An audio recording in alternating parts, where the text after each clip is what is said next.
शिवं शिवं। नमस्कार। आप सबका हमारे चैनल श्रीमद् होम रेमेडीज़ पर स्वागत है। इस वीडियो में हम आपको ग्लोबल वार्मिंग के बारे में बहुत सारी बातें बताएंगे जो कि जानना आपके लिए और हमारे लिए बहुत ज़रूरी है। और बताने से पहले मैं बता दूं कि umja.com से आप कोई भी प्रोडक्ट, कोई भी spiritual product in fact genuine, authentic और लैब सर्टिफाइड ले सकते हैं, और साथ में अभिमंत्रित भी यदि आप चाहें तो। और एक ऐसा प्लेटफॉर्म है ओमजा जहाँ पे हम और आप सब साथ में काम कर सकते हैं। तो चलिए हम आपको बताते हैं। देखिए, आज के टाइम पे ग्लोबल वार्मिंग धरती के सबसे बड़े खतरों में से एक है, और इसके पीछे कई मानवीय गतिविधियां जिम्मेदार हैं। कुछ और भी चिंताजनक बातें हैं जो कि मैं आपको बता दूं कि वैश्विक तापमान में 3 डिग्री सेल्सियस की बढ़ोतरी की आशंका है, जो कि यूएन द्वारा तय लक्ष्य 1.5 डिग्री सेल्सियस से दुगना है, डबल। तो आप समझ सकते हैं। वायुमंडल में ग्रीन हाउसों की उच्च सांद्रता पृथ्वी पर अधिक गर्मी बढ़ाने के लिए जिम्मेवार है। अभी वैश्विक तापमान में वृद्धि से तूफान, बाढ़, जंगल की आग, सूखा और लू के खतरों की आशंका बढ़ जाती है। तो एक गर्म जलवायु में वायुमंडल अधिक पानी एकत्रित कर सकता है और भयंकर फिर बारिश हो सकती है।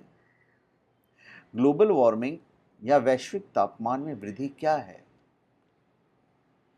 ग्लोबल वार्मिंग औद्योगिक क्रांति के बाद से औसत वैश्विक तापमान में वृद्धि को दर्शाता है। 1880 1880 के बाद से औसत वैश्विक तापमान में लगभग 1 डिग्री सेल्सियस की वृद्धि हुई है।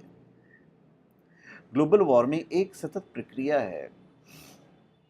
वैज्ञानिकों को आशंका है कि 2035 तक, मतलब आज से समझ लीजिए सिर्फ 14-15 साल बाद तक, औसत वैश्विक तापमान अतिरिक्त 0.3 से 0.7 डिग्री सेल्सियस तक बढ़ सकता है। तो इतना बढ़ना मतलब एक समझ लीजिए हैरान कर देने वाली बात है, और हमारे लिए अच्छा नहीं है। अभी ग्लोबल वार्मिंग कार्बन डाइऑक्साइड और मीथेन जैसे ग्रीन हाउस गैसों के कारण पृथ्वी के सतह के औसत तापमान में बढ़ोतरी का परिणाम है। पृथ्वी पर मानव जीवन की उपस्थिति के लिए इन गैसों की आवश्यकता होती है। हालांकि इन गैसों के अधिक उत्सर्जन के कारण ग्लोबल वार्मिंग हो रही है। कुछ गैसें जैसे कार्बन डाइऑक्साइड और मीथेन पृथ्वी के वातावरण में सूरज की गर्मी को अपने अंदर रोकती है। ये ग्रीन हाउस गैस वायुमंडल में प्राकृतिक रूप से भी मौजूद है। मानव गतिविधियों, विशेष रूप से बिजली वाहनों, कारखानों और घरों में जीवाश्म ईंधन यानी कि कोयला, प्राकृतिक गैस और तेल, इसके जलने से कार्बन डाइऑक्साइड और अन्य ग्रीन हाउस गैसों को वायुमंडल में छोड़ा जाता है। पेड़ों को काटने सहित अन्य गतिविधियों भी ग्रीन हाउस गैसों का उत्सर्जन करती है, और वायुमंडल में ग्रीन हाउस गैसों की उच्च सांद्रता पृथ्वी पर अधिक गर्मी बढ़ाने के लिए सबसे ज़्यादा जिम्मेदार है। जैसे रिपोर्ट्स वगैरह तो आप भी पढ़ते होंगे कभी कभी। तो मैं बता दूं, जितने अध्ययन किए गए हैं, तो अध्ययन के आधार पर वैज्ञानिकों ने बताया है कि वायुमंडल में औद्योगिकीकरण से पूर्व की तुलना में वर्तमान में कार्बन डाइऑक्साइड की सांद्रता में दोगुना वृद्धि होने की आशंका है। तो ये जो पार्ट्स हैं, औद्योगिकीकरण से पूर्व कार्बन डाइऑक्साइड का स्तर 280 पार्ट्स पर मिलियन ppm था, लेकिन वर्तमान में ये करीब 420 तक पहुंच चुका है, जो कि एक खतरनाक स्थिति बनती चली जा रही है। कार्बन डाइऑक्साइड, नाइट्रस ऑक्साइड और अन्य ग्रीन हाउस गैसों जैसे कि उत्सर्जन कई वर्षों तक वातावरण में बने रहते हैं, जिससे कई दशकों तक ग्लोबल वार्मिंग को खत्म करना असंभव है। आईपीसीसी 2007 की रिपोर्ट के अनुसार इस सदी के अंत तक ग्लोबल वार्मिंग के कारण समुद्र का स्तर 7 से 23 इंच तक बढ़ जाएगा। आप समझ सकते हैं, ये मतलब बहुत बड़ा है। ग्लोबल वार्मिंग का खतरनाक मौसम, तूफान, लू, सूखे और बाढ़ से भी लेना देना है। वैश्विक तापमान वृद्धि से तूफान, बाढ़, जंगल की आग सब तो होगा, जैसे मैंने आपको बताया है। वर्षा के पैटर्न में बदलाव हो सकता है। अभी बढ़ी हुई वर्षा से कृषि को लाभ तो होगा और हो सकता है, लेकिन एक ही दिन में अधिक तीव्र तूफानों के रूप में वर्षा होने से फसल, संपत्ति और बुनियादी ढांचे को नुकसान होता है और प्रभावित क्षेत्रों में जनजीवन का भी नुकसान होता है। सन 1980 के बाद से औसत तापमान में 1.4 फ़ारेनहाइट डिग्री की वृद्धि हुई है। जलवायु अध्ययनों के अनुसार 20वीं सदी के अंतिम 2 दशक 1981 से 2000 तक 2 दशकों में पिछले 400 वर्षों में सबसे ज़्यादा गर्म रहे हैं। आर्कटिक यानी कि उत्तरी ध्रुव का एक बड़ा हिस्सा ग्लोबल वार्मिंग से सबसे ज़्यादा प्रभावित होने वाले हिस्सों में से एक है। अभी ग्लोबल वार्मिंग के कारण समुद्री सतह का तापमान बढ़ जाता है, क्योंकि पृथ्वी के वातावरण की अधिकांश गर्मी समुद्र द्वारा अवशोषित हो जाती है। अभी गर्म समुद्री सतह के तापमान के कारण तूफान का बनना आसान हो जाता है। तो मानव जनित ग्लोबल वार्मिंग के कारण यह आशंका जताई जाती है कि तूफान से वर्षा की दर बढ़ेगी, तूफान की तीव्रता बढ़ जाएगी और श्रेणी 4 या 5 के स्तर तक पहुंचने वाले तूफानों का अनुपात बढ़ जाता है। 2000 और 2004 के बीच संकलित एक रिपोर्ट के अनुसार अलास्का, पश्चिमी कनाडा और रूस में औसत तापमान वैश्विक औसतन से दुगना बढ़ गया है। अभी औद्योगिक क्रांति के कारण कोयला, तेल और गैस जैसे जीवाश्म ईंधन का उपयोग बड़े पैमाने पर शुरू हो चुका है। इससे न केवल ग्रीन हाउस गैसों में वृद्धि हुई है, बल्कि अस्थमा और अन्य श्वसन रोगों के कारण बड़े पैमाने पर होने वाले मौतों के लिए भी जिम्मेदार था। 20वीं सदी में कार्बन डाइऑक्साइड का स्तर 6,50,000 वर्षों में सबसे अधिक रहा है। 1950 तक इस स्तर में 11% तक की वृद्धि हुई, जो कि हाल में 40% तक हो गई। साल 2011 तक हर सेकेंड 1,000 टन कार्बन डाइऑक्साइड पर्यावरण में उत्सर्जित हुई है। Can you imagine? Global warming दो मुख्य तरीकों से समुद्र के जल स्तर को बढ़ाने में योगदान देता है। सबसे पहले गर्म तापमान के कारण ग्लेशियर और भूमि आधारित बर्फ की चादरें तेजी से पिघलती हैं, जो ज़मीन से समुद्र तक पानी ले जाती है।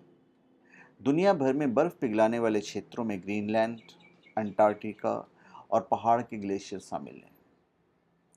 जलवायु परिवर्तन पर संयुक्त राष्ट्र फ्रेमवर्क कन्वेंशन 2019 के अनुसार ग्लोबल वार्मिंग की वजह से 2100 तक 80% ग्लेशियर पिघलकर सिकुड़ सकते हैं, जो कि हमारे लिए अच्छा नहीं है। बढ़ते तापमान की वजह से अधिक ग्रीनहाउस गैसों की उत्पत्ति होगी, जो मीथेन को अनलॉक करेंगे और पानी के अधिक वाष्पीकरण का कारण बनेंगे। ग्लोबल वार्मिंग से महासागर की कन्वेयर बेल्ट पूरी तरह से बदल जाएगी, जिससे कि यूरोप में एक छोटा हिमयुग आ जाएगा। ग्लोबल वार्मिंग के कारण कई प्रजातियों के आवास, पारिस्थितिक तंत्र, अम्लीय महासागर के लुप्त हुए हैं, जिसके कारण 10 लाख से अधिक प्रजातियां विलुप्त हो गई हैं। ग्लेशियरों के पिघलने से एक तरफ जहां समुद्र का स्तर बढ़ेगा, तो दूसरी तरफ वहीं पानी के प्राकृतिक स्रोतों पर निर्भर क्षेत्रों में पानी की कमी होगी। पिछले 100 वर्षों में समुद्र का स्तर लगभग 7 इंच बढ़ा है, जो पिछले 2000 वर्षों में बढ़ने वाले कुल स्तर से काफी ज्यादा है, बहुत ज्यादा है। आज दूसरा गर्मी संबंधी जो विस्तार है, थर्मल संबंधी जो विस्तार है, वो प्रक्रिया जिसके द्वारा गर्म पानी अधिक जगह लेता है, जिसके कारण समुद्र का आयतन बढ़ जाता है, जिससे समुद्र का जल स्तर बढ़ जाता है। अन्य कारक समुद्र के स्तर को प्रभावित करते हैं और इन सभी कारकों के संयोजन से पूरे ग्रह में समुद्र के स्तर में वृद्धि की अलग अलग दर होती है। स्थानीय कारक जो समुद्र के स्तर को कुछ क्षेत्रों में तेज़ी से बढ़ने का कारण बन सकते हैं। उनमें समुद्र की धाराएं और डूबती हुई ज़मीन की सतह शामिल है। 1880 के बाद से वैश्विक औसत समुद्री स्तर में 8 से 9 इंच की वृद्धि हुई है। कम उत्सर्जन वाले परिदृश्य के तहत मॉडल परियोजना है कि समुद्र के स्तर में वृद्धि सदी के अंत तक 2000 के स्तर से लगभग 1 फुट ऊपर हो जाएगी। वर्तमान समय में पौधों और महासागरों द्वारा सोखी जाने वाली कार्बन डाइऑक्साइड के मुकाबले इंसान ज़्यादा मात्रा में गैस पैदा कर रहे हैं। तो ग्लोबल वार्मिंग के कारण आए जलवायु परिवर्तन के कारण दुनिया भर में जंगलों में कहीं आग लग रही है, कहीं गर्मी की लहरों की घटनाएं हर साल तेज़ी से बढ़ रही है। अब भारत में भी देख ही रहे हैं, लू शुरू होता है तो कितने लोग लू की चपेट में आके अपना जान खो देते हैं। तो ग्लोबल वार्मिंग और प्रदूषण के कारण मूंगे की चट्टान पर पनपने वाला पारिस्थितिकी तंत्र बहुत बुरी तरह से प्रभावित हो रहा है, जिनके नष्ट होने की दर 1980 के बाद से बहुत तेजी से बढ़ रहे हैं। उत्तरी अमेरिका के मोंटाना ग्लेशियर नेशनल पार्क में साल 1910 में ग्लेशियरों की संख्या 150 थी, जो कि अब तक सिर्फ 25 बची हुई है। Can you imagine?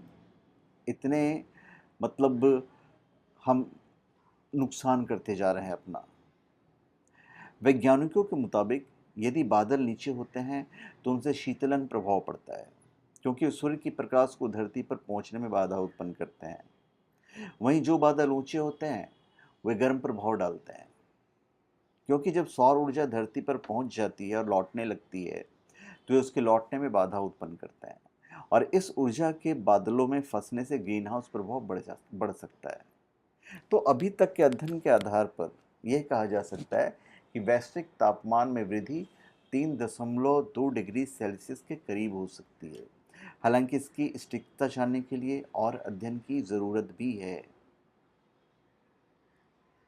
आर्कटिक की बर्फ, आर्कटिक जो है वहाँ की बर्फ़ तेज़ी से पिघल रही है।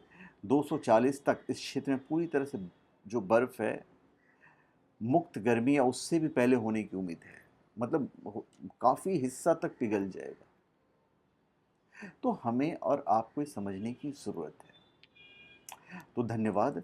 आप सबका हमारे चैनल पे स्वागत है। आप हमें सब्सक्राइब करें और हम चाहेंगे कि अपने कमेंट भी ज़रूर दीजिएगा। धन्यवाद।